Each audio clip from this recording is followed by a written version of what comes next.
You can now run an AI on your computer for absolutely free with no coding requirement that is basically as good as Claude or ChatGPT, but again, at no monthly subscription costs and the most important thing of all, no privacy concerns because all the data stays with you. Now, a couple of things have been happening in the world of AI that make it possible. What we're going to be talking about today and what I'll be installing today, and I'll talk more about the pros and cons in a bit, is Gemma 4 from Google. It's this AI model that now has become relatively so small that you can even run it on an old laptop. There are a few different versions, 4 main versions we can go for, all of which have different sizes. But the thing is, if you've got a small old laptop laying around, you'll be able to install some sort of model. And if you've got the best geared out gaming rig, you'll be able to install an even better model. The point is, it's all available. It's all in a couple of clicks away. And like I said, absolutely free.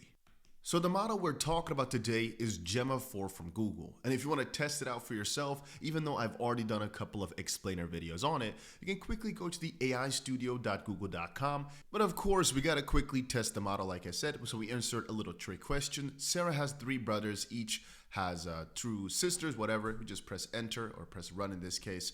Give it a little second to load on in, and depending on what answer he gives, if it says 6, you know the model is a little bit crappy, but it's not going to. In this case here, and you can see quickly that it comes to some sort of conclusion. For example, if it says like, oh, 3 plus 2 or 3 times 2 or something like that, it's dumb. In this case here, it says, you know what? Since all these 3 brothers all have 2 sisters, it means there's 2 girls in the mix. So Sarah has 1 more sister.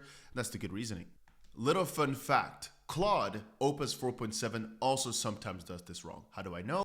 Well, because for the sake of this video, I tested the same prompt in all my different AIs just to kind of see what it did. And Claude actually came back with saying they have 2 sisters. Correct answer 2. And it's a trick question, it said, but it's of course supposed to be 1. So that's kind of a funny sideline. And you know the funniest thing of all, Claude was the one that made me think to use trick questions. And so in its own little sentence of saying, hey, make sure you use a trick question to test out new models, it failed. So that shows just how good Google AI Studio here, or I guess Gemma 4 26B is. But before I talk about how exactly to set this up for yourself, let me quickly talk about the different versions and different options that you've got. So if we take a look at deepmind.google and we go over these models, what becomes quite interesting if we scroll down a little bit is that we've got ourselves 4 different main models for Gemma 4. E2B, E4B, 26B, and 31B. So this of course comes in 4 different sizes, all becoming slightly better as you get bigger. But here's the kicker. We don't actually need the biggest model. Almost nobody is going for 31B unless you've got the dedicated hardware for it. Most people actually go with 26B. Why? Well, because theoretically speaking, it takes a bit longer to think. But since it's got this mixture of experts part, it basically only uses 4 billion active parameters at a time, which means that it can run on smaller devices. And the long story short is if you take a look at the performances, the 26 model comes so close to 31, whereas the 2 model right here, it's very far apart, right? So if you're looking for intelligence, you're looking for something that can actually run on most devices as well, because this can run on a MacBook Pro, it can run on a Mac Mini, everything just fine. Whereas the Gemma 4 31B, you're gonna need some proper gaming rig or a proper GPU to get this running with quite a lot of RAM. I'm gonna say maybe 32 gigabytes. Officially, to run it, you may only require up to 19 gigabytes of RAM, meaning you can't run it on a simple Mac Mini. But generally speaking, you cannot really use many other things at the same time. The point being, the smallest model you can run on basically everything. The biggest model, you're gonna need a slightly better device for. But I'd say for most people, let's start with 26, and you can always download both of them and try it out for yourself. If you only want to give it simpler tasks, you can also go for the 4 model, just because it's easier to run and do other things at the same time. But let's now talk about how to set it up. There's a ton of different ways. In previous videos, I've shown you how to do it with LM Studio. In this video, I'll go for, well, let's go for Ollama. So you go over to ollama.com and you download this for Mac. It's just a very simple program, just the way you always install a program over on Mac, you install Ollama. Or if you want to use the terminal, you just copy and paste whatever it says right here. It's pretty freaking simple. And once you've got that, you can, by the way, also use this for different models and for OpenClaw. I'm just quickly letting you know. Once you've got that, it'll look like this right here, right? And then you have 2 different buttons on the top left. I can't show you exactly, but there's a new chat and launch button on the top left. In the launch section, you'll see different things you can just copy from here, paste in your terminal, and launch right now, like OpenClaw or Claude or whatever. We want to go to the new chat button. Then in this new chat button, we can select a model. Well, if we type in Gemma, We can see it's got a ton of different models, but here's a small little kicker. If you press to download the model from this, you may not know exactly if it's downloading straight away or not. If I press this right now, is it done? Is it downloading? What exactly is it doing, right? So what we're gonna go ahead and do is go to Ollama yet again. We press models, then we type in Gemma or Gemma 4. We're gonna go ourselves, just to make it really clear, we're gonna open up this Gemma 426 and we're gonna copy this right here. We're gonna copy this over, put this into our terminal, and now it's gonna download those 17 gigabytes. And you know, that could take 10, 20 minutes maybe. For me to be exact, it's taken 10 minutes and 30 seconds. And since I've got a MacBook Pro that has enough RAM, I could actually also go for the even bigger model, but I think this one is fine. And one thing I'll quickly remind you of is you don't actually have to download this exact model. You can start with the smallest, see exactly how it runs on your computer, then you go one model bigger, then you go one model bigger yet again. Because even though this is gonna sound a bit crazy, if you do go too big, well, it's gonna be a fun little wait behind your computer screen, as it's not bricking your entire device, but you won't be able to do something for a while. I can speak from experience. Right now, for example, I'm doing a little benchmark test to see how many other things I can run on one of my small Mac Minis, 16 gigabyte RAM, while I'm using Gemma 426B. And it's a funny experience. It's a funny experience. Because again, one of the things you have to understand is since this is running your local device or on your local device, the cost is, or the way off is going to be speed.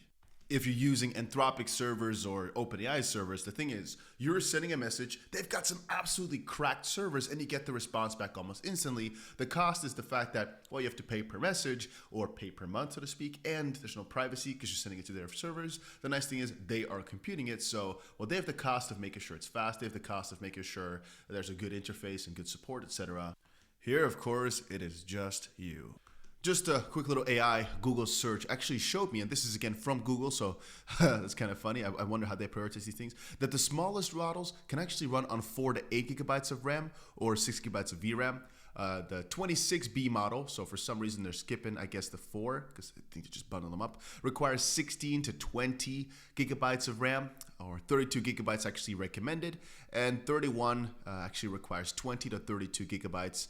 Again, like I said before, if you've just got a good GPU, theoretically speaking, all could work for you with, again, the way off being speed. And optimally, you've got yourself a 3090 or something of a similar sort of stature, or you've got an M2, M3, whatever chip with 32 gigabytes plus of RAM, which on this device I've got. There's a ton of different ways to run it, but I personally use Ollama just because it's really freaking simple. And if you're wondering, you can actually put images as well into smallest model, or audio actually, matter of fact, it's become so good. Over the past couple of hours, I've actually been testing all these different things. So using the 4B model on a Mac Mini while using the 26B version on a different Mac Mini. And what I've noticed is most of the time the answers are completely exactly the same. Just the 4B one is, in my personal experience, just extremely faster, significantly faster, I should say. But I think that's mostly just because the one is running more things on the computer at the same time than the other. Because theoretically speaking, if there's only 4 billion active at the same time, But I'll be sharing the exact benchmarks for my own personal tests in a different video if you guys are interested in that. Alright, and now that this model is also downloaded over on the recording device right here, we can give it a little test. So I've given it the prompt to give me a simple little HTML page that also is able to change the background color every single time you click it. So I'm going to run this. And so one of the 16 gigabyte Mac Minis is actually completely bricked off of a question like this. It just takes extremely long, and it's still actually coming up with the answer now while my mouse is kind of slow, minutes afterwards. The MacBook Pro here, 32 gigabytes, able to run this like a freaking Claude would. 20 seconds or something like that worth of generation. And now I think this took about 30 seconds or so to generate. If I press the button, it would change the color of the website every single time I click. Well, what else do you want, right? So again, if we're talking specs, this is a person by person or device by device basis. I think if you're a really big tech guy, you might be able to optimize your specific workplace to make a bigger model work, even though for me personally, as my own tests have shown now, even on a completely maxed out MacBook Pro, I'm gonna be honest with you, running this 26B model still takes a bit of a toll. Is it runnable on my Mac Minis, even the basic models? It is. Is it optimal? Definitely not, but it's possible. And then from that logic as well, the smaller models, no problem, extremely easy to run. And you can see the code is good, it can do whatever you want and it's fast. Now you can also run this in your terminal. There's a couple other things you can do. You can give it a lot more tests, but I kind of wanted to make this a tutorial for exactly what it is and how to get it running, rather than me going into Gemma 4 and seeing what the pros and what the cons are. And also, I could talk about speed on my device, but it's more of a, hey, you have to see exactly how fast it runs, how many processes are you running at the same time, and how fast it works for you. It's so significantly different, even on all my devices, that I'm not even sure it's worth benchmarking here. On one of my Mac Minis here, one prompt took about 10 minutes to get to the full result. Well, my Mac, it took what? 21 seconds maybe? And on another Mac Mini, it took, I think, like 60 seconds, something like that, because they're all doing something different. And I'm thinking again that most people are going to probably do what I said, start out with the smaller model and work their way up.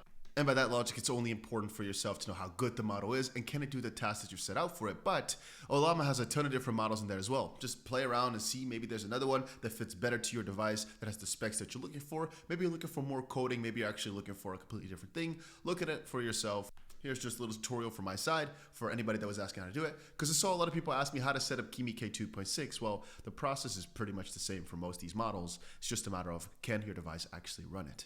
But that was about it for this little update. If you guys are interested in more AI, practical tips, how to install all these different things, make sure you go ahead and press that like button and subscribe for another video coming out tomorrow, because I post about AI every single day.